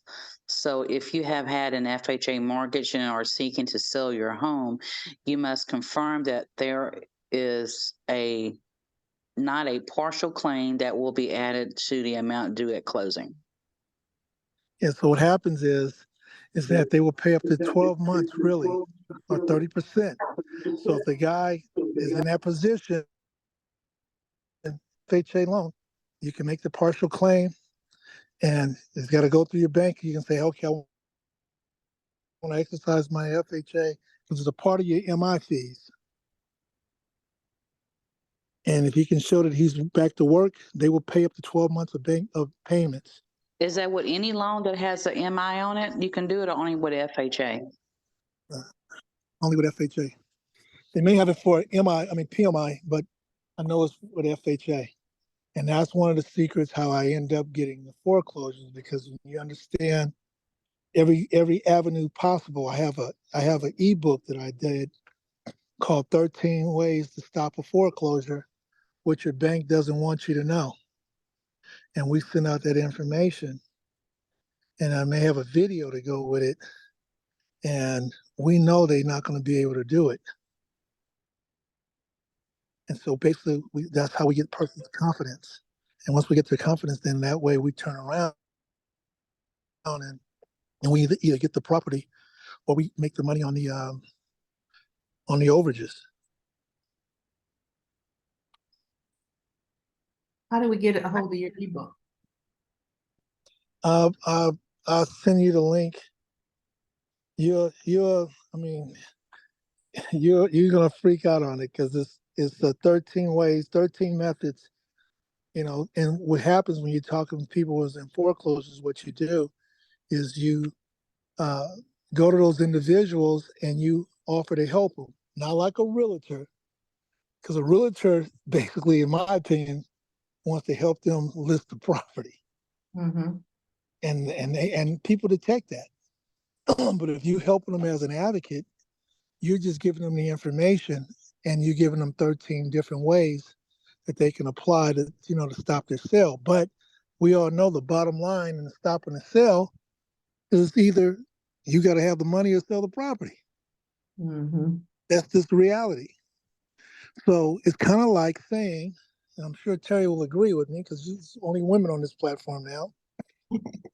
It's like your woman asking you, does she look fat in a dress? That's the dumbest. Can I answer that one? Yeah, that's the dumbest question in the world that you're going to ask. You're like, nah, I don't think you look. Like, I think you look good. But if she do look bad in the dress, you got to say, well, what about that dress you like? Since you don't like this one, I think you look good in this one. But the other dress, you like that one too. So you basically saying, yeah, you look not good in that dress, but you're not saying that. Well, the homeowner, you can't tell him you're gonna lose your house, sell it. He don't want to hear that. He might have raised his kids in that house. He might have lost his spouse or her spouse in that house. Might have been a house they grew up in when they were kids. It could be a lot of emotional ties to that house. So my job is to show them the 12, 13 different ways. So when they get the book, they read it, and I just check on them every so often, say, how's things going? Oh, they didn't do the loan mod. Oh, they didn't do this. They didn't do that. Couldn't get this done. I couldn't get so. They going through all the steps, and I said, well, you can still possibly do bankruptcy, but you still got to qualify for a bankruptcy.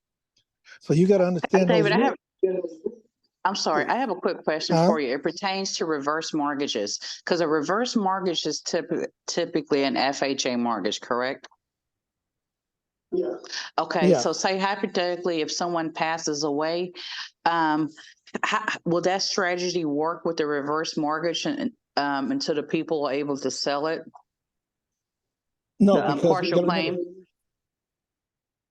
No, because the partial claim is only going to give you 30% of the back payments for 12 months. If the person bought the property, say 15 years ago, and the mama's been in a house with a reverse mortgage for 8 years, that means there's been no payments for 8 years. Okay, so what if a person took out one recently and it hasn't been a full year? They took it out, say maybe in, I'm gonna say maybe in March, and they just passed away like last month. Then that family's got 12 months to come up with the money. Okay. You gotta remember, if they had a house, to say they owed, how much is the house worth? I think it might have appraised at 200 and some thousand. I can't remember the appraisal on it. And what they owe on it.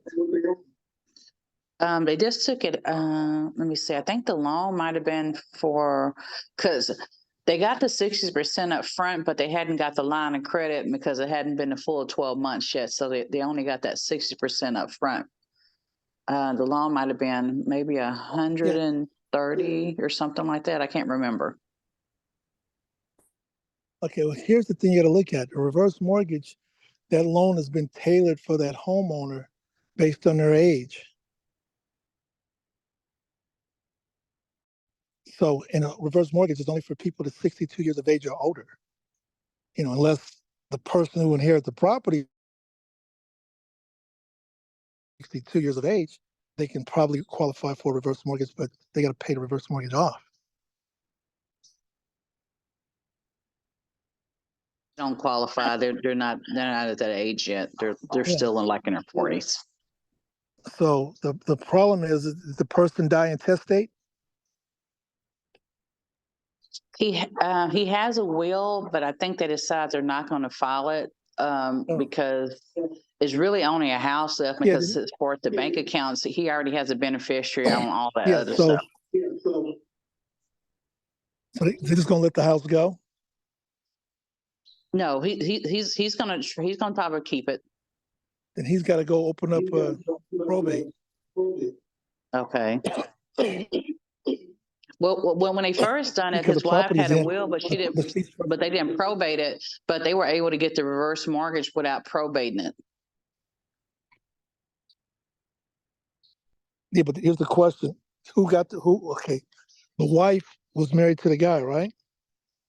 Correct, and she didn't have any kids, and so he got like 100% of the property, so he was able to do that reverse mortgage.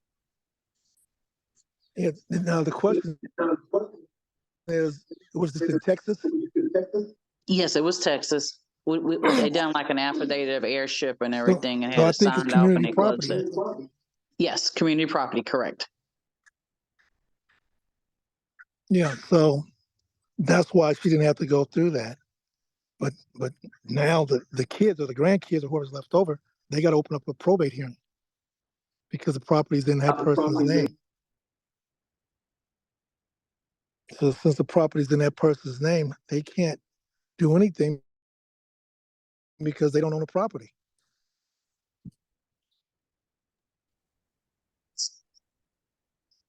So they just couldn't do an affidavit of heirship, because I know a lot of transactions they do like an affidavit of heirships, and they go ahead and close the close the deals or refinance it. Not in Texas. Yeah, they do. Okay, well, you check your Texas law on that, but they gotta figure out a way to get the loan and to pay for the property. They gotta pay the loan off, so they got a year to do it.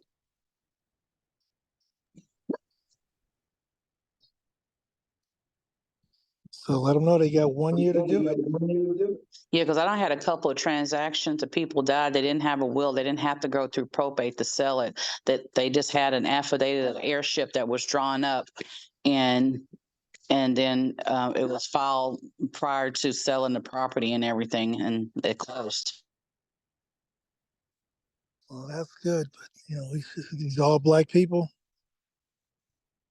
No, I've been all nationalities, because I done with the no will stuff with oil and gas, and you don't have to go through a probate to sell your property. You can just do an affidavit of heirships, and if you have all the legal heirs, that property can be sold without going through probate.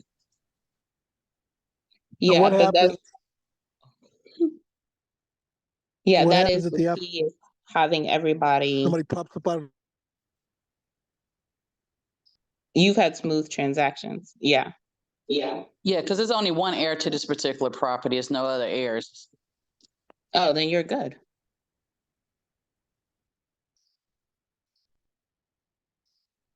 Yeah, so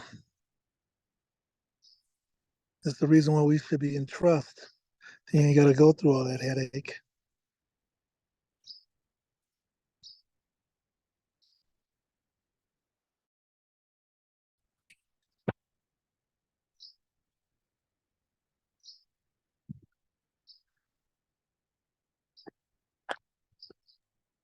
Well, I guess we have no more questions. We had you on here. It's almost 11 o'clock, guys. Can you believe it? You We want us- to? You want we to? usually only have our meetings about an hour, but It's been very captivating and very informative. Appreciate it. You guys like to hear uh, uh, like a 5-minute excerpt on the trust? I Yes. finished. Let me go inside. Sure. This is. I have a character that I made up that I have. I named him Jonathan Peabody. I'm telling you this because I want to make you laugh. Because one of my favorite shows when I was a kid was Mr. Peabody. Remember Mr. Peabody and Sherman? Yes, I remember that. So I was up on AI putting together a series of videos. I got different characters that are that deals with different issues.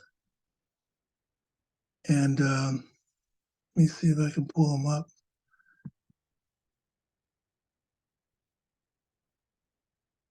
Do I need to let you share the screen? If you guys want to look at it, okay. How do you share? Let me see. How do I share the screen? I just plugged up my thing. I know if you're used to How do you club, share there's no sharing screen, it's all audio, but Zoom. the start video? Let me see if it says start video.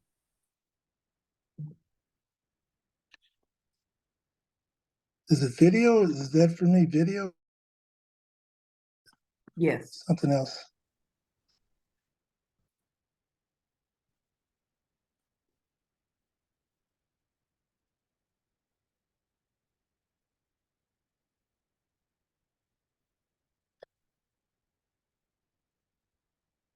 I hit access video. It says unable to do the thing. Let me go to here and I Is there a website guys to put in may and enjoy find? not yet. It's the website is not really see the making of a land trust, IUO. You guys want to hear about the mortgages, right? You want to hear about the mortgages? Here's the mortgage one up. Let me see. This is a brief. Now this one's only a minute long. It's a highlight. Let's see.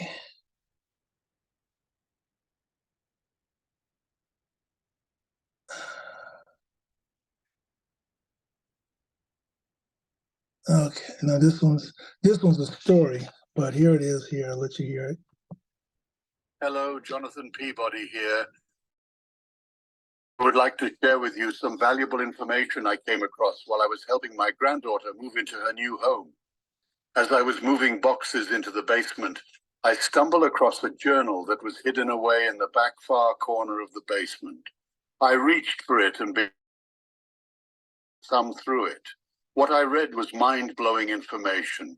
I found out the journal was written by an old real estate attorney. His name was Arthur Zimmerman. He helped the local neighbors from losing their homes from foreclosure.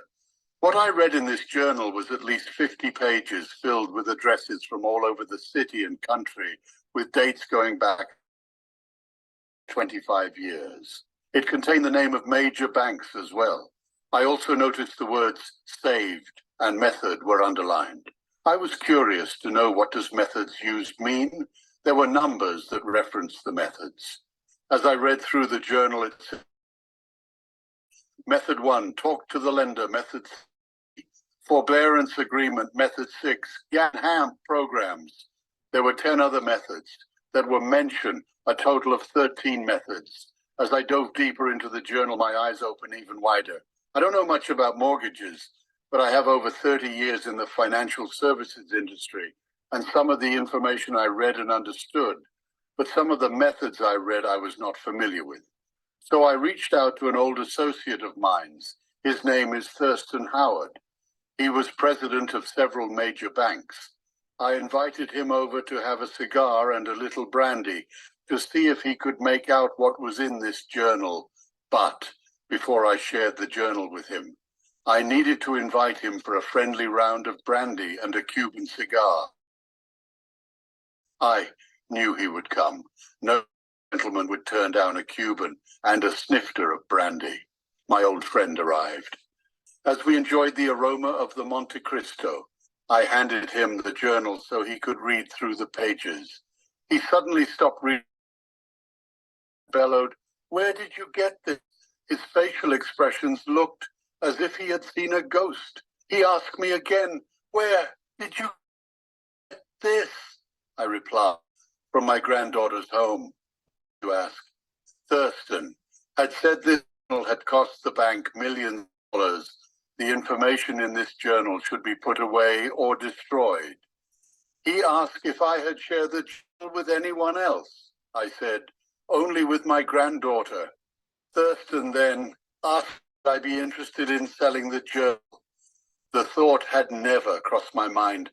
Now, I started thinking, it seems there's more to this journal than I thought. I said no, I wasn't interested in selling. But I was curious to know why I would want this old journal. As if he didn't hear a word I said. He ignored what I said and proceeded to pull out his checkbook and said, "Name your price. How about $1,000? Better yet, I will double it to $2,000. Let's make it $5,000. I looked at him in dismay. $5,000 for this old journal. Thurston said to me, "Jonathan, surely you have a price. Name it." I was confused.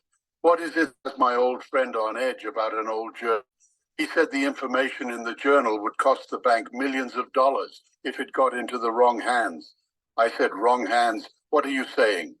Thurston proceeded to tell me, "This journal has valuable information that can turn the tables against the bank. It would change the playing field in favor of the homeowners, and we can't have that. So tell me, what is your price?" "Jonathan," he said, "let me explain to you how important the information in that journal is." He proceeded to share with me how the banks operate when homeowners are in default facing foreclosure. He said when a property goes into default, the bank's foreclosure department begins to call the homeowner to find out why are they late with their payment and when will they make a payment to bring their loan current. But the homeowner rarely replies back for help. We have to call them. It's the law. We have to reach out to them. If not, we can get into trouble with the feds and get hit with hefty fines. Now we go to the second stage of the foreclosure. It's called the Notice of Trustee Sale. We reach out again, but they still don't respond. It's like they ignore the calls, the voicemails that we leave them, as well as the letters we send out. We have called more than a dozen times and left more than a dozen voice messages. We have sent out more than a dozen letters. Yet after all the efforts to reach out to the homeowner, they still don't respond. So when the time runs out, we foreclose. So Thurston goes on to say, that attorney, Arthur Zimmerman, started getting involved with the homeowners, and he would find loopholes in a handling of their foreclosure, a few minor procedures, a few papers that slipped through the cracks. So we didn't record or didn't fill out one or two letters, notices. So we forgot. So what? Because of what some intern forgotten. What's the big deal? They responded to the other letters and they were going to lose the home anyway. We're just saving a little time and for the bank. We slip up a few times, but who cares? They should be paying their mortgage on time. We know won't be able to bring the loan current. So why should we wait for something we know they can't do? Besides, their past behavior has cost my bank millions of dollars in fees. So now you know, Jonathan, why I need that journal. So no one will ever use that attorney information against us again. The nerve of that guy trying to be the Robin Hood to the homeowner. I get sick when I hear his name, Zimmerman. This guy has cost us millions. Goodness, Zimmerman is no longer here, and that should have been buried with him. Need you to destroy that book. I will up my offer to $10,000 for it right now. I said to my old friend, why are you acting like that? You act like it's your money. Besides, you're retired. You don't work for the bank anymore. Thurston replied with a sarcastic grin. I still receive benefits from the bank, and yes, I am losing money. I told my friend I think the information in this journal should be shared with everyone who is having financial hardship so they won't lose their home. We're talking about people's homes where they raise their children. Some of the people may have fallen on hard times. They need the information, Thurston replied. If they was concern about their home, they should have answered the phone, returned the calls, and opened their mail from the bank. So if they don't care, why should we? And shortly after that, he left upset with me. It's been more than 10 years, and I haven't seen nor spoken with Thurston. I concluded that he wasn't truly my friend, so I started to read the journal, to learn what was so valuable that Thurston was willing to give me $10,000 to destroy that journal, to know everything about foreclosure, the methods to use to help the people that are facing foreclosure. I read and studied every page. I stayed up all hours of the night, barely getting any sleep. I wanted to master it. I understood the difference between judicial and non-judicial foreclosure and why that was so important. In stopping a foreclosure, I researched which has their own foreclosure proceeding and time clock. I want to provide the same service that Arthur Zimmerman did. So I took everything I learned from the journal and what I could make out, and I found the 13 most used methods that Arthur Zimmerman used in his journal. It reads, 13 ways to stop a foreclosure. The inside secrets are your bank doesn't want you to know. I truly believe this report should be shared with anyone who is in foreclosure. By following the methods in this report, the 13 ways of stopping your foreclosure, anyone should be able to save their home. By applying what's in this report, I hope you take advantage of this and share it with all of your friends and family. I don't know how long this video will be up or be available. The powers that be is doing everything they can to prevent me from sharing this valuable information. So take advantage of this while you can. Share this video. Notice since I exposed the secrets in the journal, my home has been broken into several times. I was just fortunate to not be there. Since then, I have given copies of the journal to several of my associates along with my granddaughter, just in case something was to happen to me or it gets stolen. I often wondered, could my old Thurston be behind the pins? I won't give the name of the individuals who has copies. I don't want anything to happen to them, rest assured. It's in a safe place. I have copies hidden throughout the country. If anything happened to me, I instructed the individuals to continue to distribute information to whoever needed it. I also made this video available to have a record of this journal, and so you could find me. If you want a copy of the special report, what your bank doesn't know, the 13 ways to stop a foreclosure, reach out to the person who shared this video. You may be helping someone keep their family in their home. Don't delay. There are forces out there that would do anything to keep this report from you. The foreclosure clock is ticking, and every second counts. Get the report now, and be sure to contact the individual who shared this video with you. Together we can defeat the bank at their own game by sharing this information. Sincerely, Jonathan Peabody. Now, you guys like the story? Yeah, I was gonna That's say pretty we cool. do a video, but I don't want to be killed for it. It is a video. It's a AI video that I made a character for it. It's like a Englishman.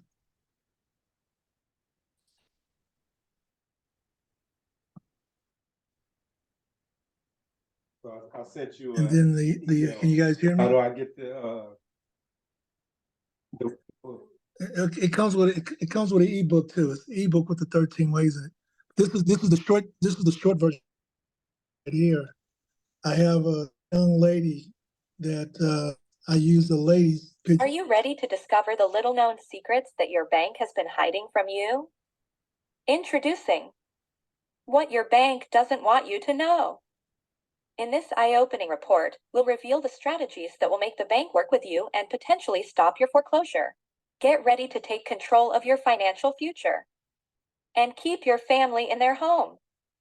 But that's not all. We're going to share 4 of the 13 powerful ways to potentially stop your foreclosure. Let's dive into the first one, communication with your lender. It's crucial to initiate an open dialogue with your lender as soon as financial difficulties arise. By proactively reaching out to them, you can explore potential solutions like loan modifications and forbearance plans. Moving on to the second solution, loan modification. Imagine negotiating changes to your loan terms, such as lower interest rates or more flexible repayment schedules. You your mortgage much more manageable and take a big step towards saving your home. Now, let's discuss the third solution, forbearance. So which This program did option you allows use you to for this? request a temporary pause in mortgage payments during time. What's that? What program did you What's use? that? HeyGen. Hagen. Excuse me, I use HeyGen. HEYGEN. Oh, hey Jen. Okay. Yeah, HeyGen. Yeah. Okay, well, we're gonna have to I have did you it. come back sometime. We're gonna have some questions for you. I see you really enjoy what you do, and we appreciate it. Oh yeah, this is fun. One last thing. This is the one I did for the land trust. This is part 1. I just finished part 2 early this morning because part 1 I was putting a touch up on it. Part 2 was the final portion of it, but it's a 2 parts. This is part 1 here. Same guy I use. Hello, it's Jonathan Peabody. I need your undivided attention. I would like to share with you some words that seem to be going around on social media lately. The phrase is, own nothing and control everything. Have you heard those words before? Well, it was made famous by John D. Rockefeller. Before we go into this, I want to make a disclaimer.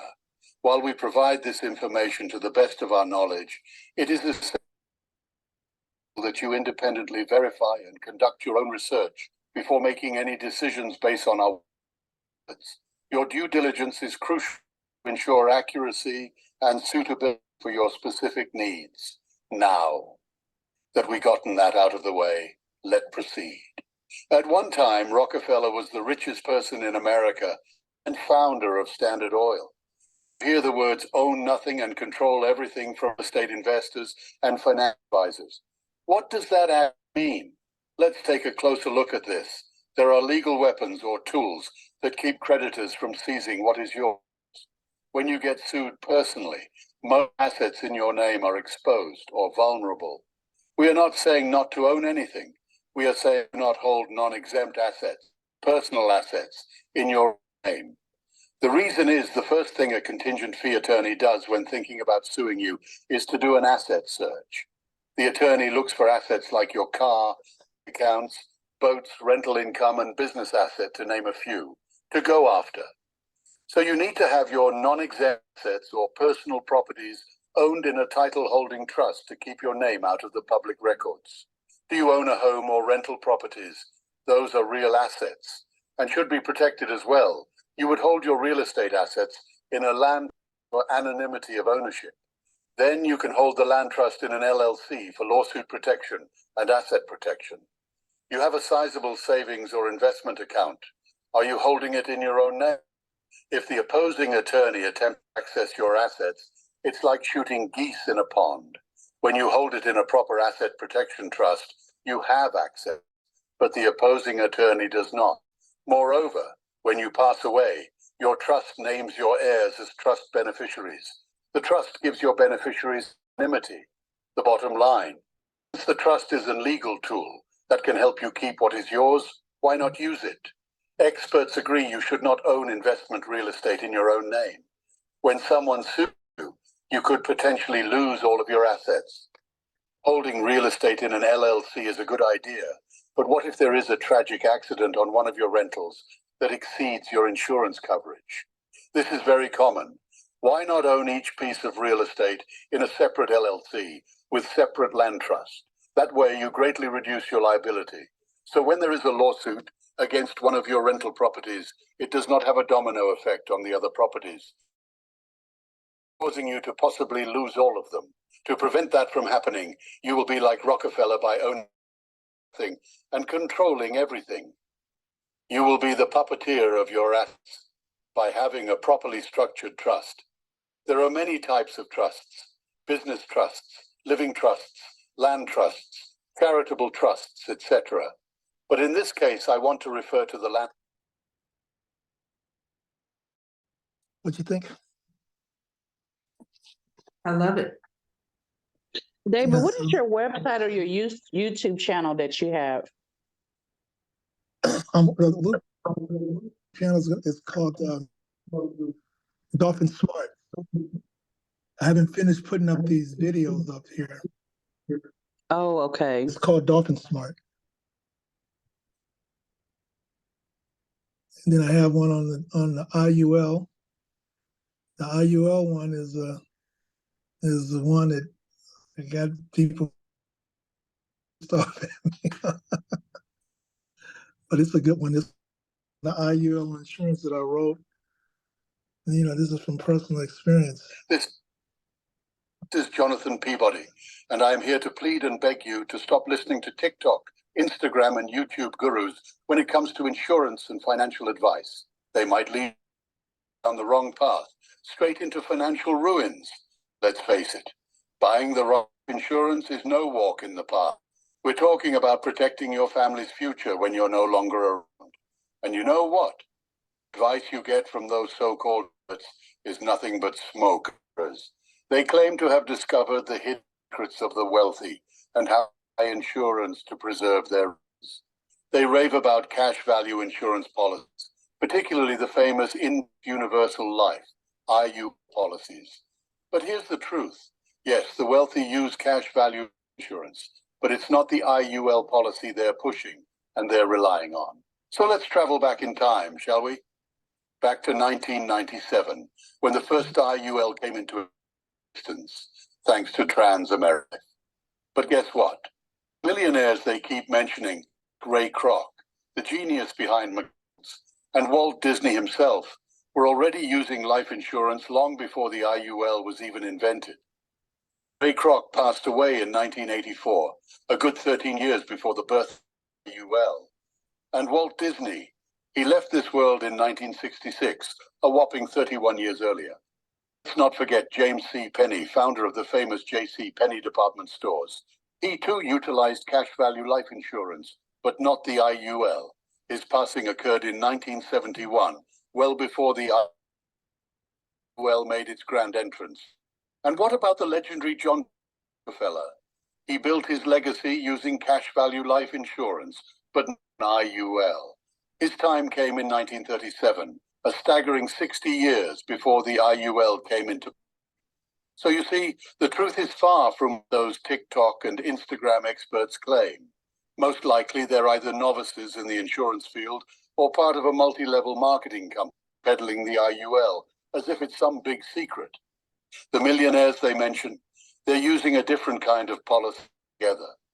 If you're serious about understanding how to create true generational wealth and leave a lasting family legacy, the kind of experts won't tell you about, it's time to get your facts straight.